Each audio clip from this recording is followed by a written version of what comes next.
Hello sir, नमस्कार। मेरा नाम है आलोक कुमार। आज हम बात करेंगे सबका लोन होगा माफ़। जी हाँ, आपने अगर लोन ले रखा है, संभवतः सभी लोगों ने लोन ले रखा है, किसी न किसी प्रकार का लोन ले रखा है और वो लोन अब माफ़ होने वाला है। ऐसे तमाम प्रकार के वीडियोज़ आपको तमाम यूट्यूब चैनलों पर मिल जाते हैं।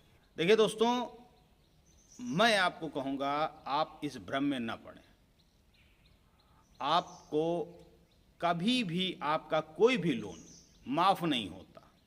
कई बार मैंने कहा, यदि आपके पास पैसे हैं तो पैसे दे दीजिए, लिहाजा अगर नहीं है तो नहीं है, इसके अलावा वो कुछ भी नहीं कर सकते हैं आपका। लेकिन आपको वो पैसा देना तो पड़ेगा। आज नहीं देंगे, 6 महीने बाद सही, साल भर बाद सही, आपको देना पड़ेगा। एक आज आपको कहानी बताते हैं। लोन कौन सा माफ होता? अभी तक आपने देखा होगा कि जो लोन होता है वो ज़्यादातर किसानों का लोन, सरकार जब चुनाव का समय आता है तो किसानों को ऋण माफ़ी योजना लेकर आती है। वो लोगों का, किसानों का कुछ धन माफ़ कर देती है। क्या ये सभी किसानों को फ़ायदा मिल पाता है? नहीं मिल पाता, नहीं मिल पाता। कुछ चुनिंदा किसान इसका फ़ायदा उठा पाते हैं। और कौन सा लोन माफ़ होता है? इसके सिवा कौन सा लोन माफ़ होता है? आप बताइए। लोन का केवल और केवल सेटलमेंट होता है, लोन माफ़ नहीं होता है। अब सेटलमेंट होने के बाद में आपका लोन सेटलमेंट हो गया, सेटल हो गया, आपने जो पैसा बताया गया उसको पे कर दिया, लेकिन वो सेटलमेंट आपके सिविल स्कोर में हमेशा के लिए वहाँ पर लिख दिया जाता है। अब जैसे ही आप अगला कभी लोन लेने जाएंगे तो आज के समय में आपका सिविल सबसे पहले चेक किया जाता है। सिविल चेक किया जाएगा और सिविल में दिखेगा कि आपने लोन लिया और सेटल करा दिया, तो बैंक वहाँ से आपको लोन नहीं देगा। अब आपके सामने कंडीशनें बड़ी ख़राब हो जाएंगी, क्योंकि लोन, हम जो लोग हैं, हम मध्यम वर्गीय लोग हैं, हमारा जीवन लोन से काफ़ी जुड़ा रहता है। ऐसे ऐसे लोग हैं कि एक लोन को ख़त्म करने के लिए छोटी छोटी एप्लीकेशनों से बहुत सारे लोन ले लेते हैं और उनकी ये स्थिति आ जाती है कि वो आत्महत्या करने को तैयार हो जाते हैं। ऐसा कभी भी कदम ना उठाएं। बचने के रास्ते, निकलने के रास्ते और लोन अदा करने के रास्ते हम अपने चैनल पर आपको बताते हैं। लेकिन अगर ये आप ये सोचते हैं कि कोई चैनल देखकर, कोई वीडियो देखकर कि आप अपना लोन माफ़ करा लेंगे, तो आप ये बहुत बड़ी भूल कर रहे हैं और इसमें कहीं ना कहीं आप बहुत भारी दलदल में फंसते जा रहे हैं। हाँ, एक लोन जरूर माफ़ हुआ है और छोटा मोटा लोन नहीं माफ़ हुआ है, 14 करोड़ का लोन माफ़ हुआ है। हाँ, एक जरूर लोन माफ़ हुआ है, उसके बारे में हम बताएंगे। 14 लाख का लोन, वो भी पर्सनल लोन, 14 लाख का पर्सनल लोन माफ़ हुआ है। कैसे माफ़ हुआ है इसके बारे में बताएंगे। जब कभी हम लोन लेते हैं तो लोन अगर हम टाइम से पे करते रहते हैं तो हमारे पास बैंक या एनबीएफसी, जहाँ से हमारा लोन होता है, वो हमको ऑफ़र देते हैं, प्री अप्रूव्ड लोन देते हैं। या कोई अकाउंट आपका ठीक ठाक चल रहा है, बैंक अकाउंट, तो बैंक वहाँ से आपको ऊपर ऑफ़र दे देते हैं प्री अप्रूव्ड लोन। तो एक सज्जन के साथ ऐसा ही हुआ, उनका प्री अप्रूव्ड लोन था, लेकिन उससे पहले उनके खाते में करीब 2.5 लाख रुपया उनके खाते में पड़ा हुआ था। अचानक से क्या होता है, उनका फ़ोन हैक हो जाता है।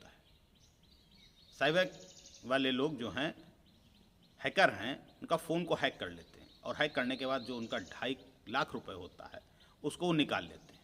इसके साथ जब हैकर उसको चेक करते हैं तो उनको दिखता है कि बैंक इनको 14 लाख का प्री अप्रूव्ड लोन दे रही है। प्री अप्रूव्ड लोन जो देता है उसमें भी तुरंत आप जैसे अप्लाई करेंगे, तुरंत आपके खाते में वो पैसा आ जाता है।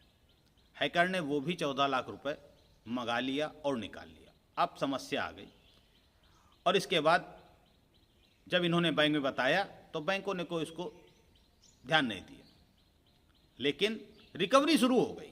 पैसा मिला नहीं, रिकवरी शुरू हो गई। खैर, थोड़े जागरूक थे, हम लोगों के चैनल को देखते थे, समझदार थे, इन्होंने तुरंत बैंक में भी कंप्लेन किया और आरबीआई को भी कंप्लेन किया। आरबीआई ने उस पर जांच परख किया। जांच परख करने के बाद में आरबीआई के आदेश पर बैंक ने पूरे 14 लाख रुपए माफ़ कर दिए, यानी कि उनके साथ ठगी हुई थी, उनके साथ फ्रॉड हुआ था, जो कि प्रमाणित हो गया, ऐसे लोन माफ़ हुआ है। बाकी और कोई रास्ता नहीं है जो आपका लोन माफ़ हो चुके। सेटलमेंट होता है। और जो लोग ये कह रहे हैं कि रिकवरी वाले आपके घर नहीं आएंगे, रिकवरी वाले घर क्यों नहीं आएंगे, उसका रास्ता है।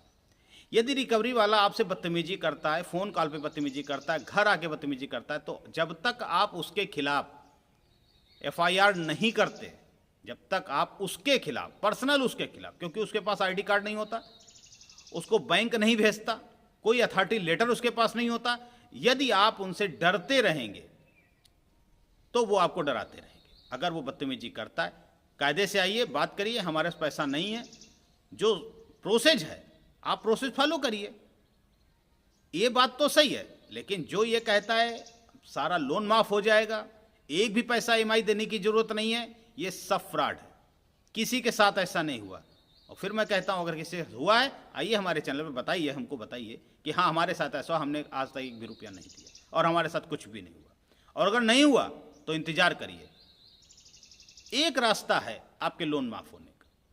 यदि लोन आपने दे दिया और वो ड्यूज खत्म हो गया, यानी कि 3 साल का लोन था, 1.5 साल का लोन था, आपने लोन नहीं भरा किन्हीं कारणों से, बैंक का रिकवरी प्रोसेस भी चलता रहा और आपका पैसा नहीं लिया गया, आपसे पैसा नहीं वसूल पाए बैंक, अगर ये प्रोसेस 3 साल पार हो जाता, यानी कि ड्यू डेट, जो ड्यू डेट लास्ट डेट थी 18 महीने या 3 साल का, उसके बाद में अगर इसके अलावा 3 साल और हो जाता, यानी 20 में अगर आपका लोन समाप्त हुआ है और आज 24 चल रहा है, अब बैंक आपके ऊपर लीगल एक्शन नहीं ले सकता, लीगली तरीके से वो आपसे पैसे वसूल नहीं कर सकता। ये आपके पास कानूनी अधिकार है। इस प्रकार के कानूनी अधिकार जानने के लिए, अपने कानूनी अधिकार जानने के लिए और इन सब चीज़ों से बचने के लिए आप हमारे चैनल को सब्सक्राइब कर सकते हैं। वीडियो को शेयर जरूर करिएगा, क्योंकि इन भ्रामक वीडियो से बचिए और अपने ऐसे कोई कार्य न करें जिससे आपको कहीं ना कहीं आगे बड़ी बड़ी मुसीबत का सामना करना पड़े। हो सकता है आपकी ज़मीन, खेत, मकान भी बिक जाए और फिर भी पैसा अदा ना हो। तो एक सजेशन था, एक सलाह थी।